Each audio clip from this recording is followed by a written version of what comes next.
We're going to start off with a TNA news story, because Scott D'Amore was on Busted Open Radio on Monday, and they are teasing a big signing to show up at the January 13th Hard to Kill pay-per-view. Scott D'Amore said, quote, "We are right there at the goal line of finalizing one of, I think, the biggest signings in TNA. I think it's something that's really going to shake things up here on January 13th. And if you've been out there and saying, oh, I'm looking to see some things are different, I think we're giving you a lot. I think Kushida, Vikingo, I think being at the Pearl Theater at the Palms, I think someone who we have in store for you that night is going to blow your socks off."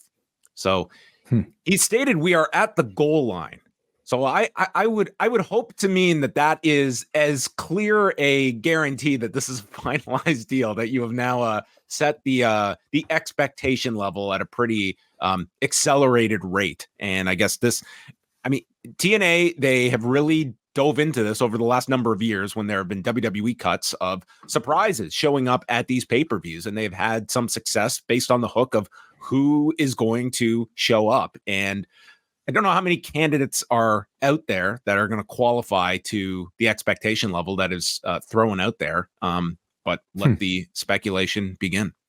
So let's just be clear about the wording here. He says we're right at the goal line of finalizing one of, I think, the biggest signings in TNA. Okay, so he's saying it could be debated if this is the biggest signing in TNA. Exactly. Yes, one of, I think, the biggest signings in TNA. So he said one of, so it could be one of what? One of 200. This is why Andrew Thompson is the best out there, because of his emphasis on every last word that came out of Scott D'Amore's mouth.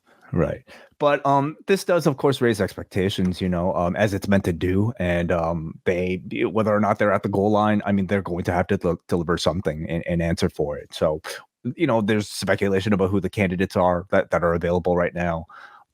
People bring up names like Dolph Ziggler or Mustafa Ali, people that were a part of that recent WWE crop of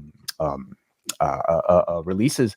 Do any of those, which their 90-day no competes, I think, are up this week as well? And would you say any of that crop qualifies as one of, I think, the biggest signings in TNA? No, I would not. So what level? If you're saying one of the biggest signings, you would have to be trumping Jeff Hardy. You'd have to be trumping Kurt Angle. That's when you say a line like that, people are going to be buying this pay-per-view on the expectation that this is like a game changer type of performer that you are signing.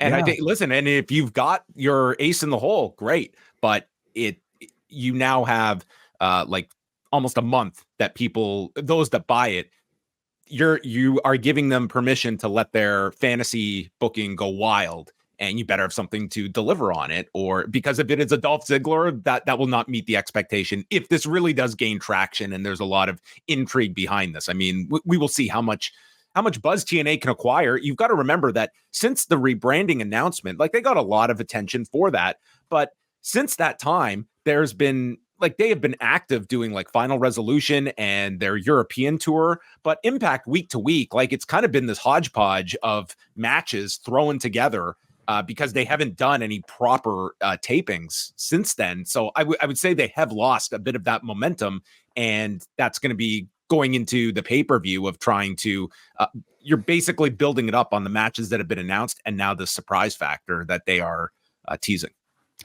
I think it'll come back. I think the week that we're actually met with this particular show, I hope to see maybe a lot more people attached to TNA do some media like Scott D'Amore has done. By that point, we'll hopefully be over, Wrestle Kingdom and a lot of the year-end sort of stuff as well. So let's see if they deliver.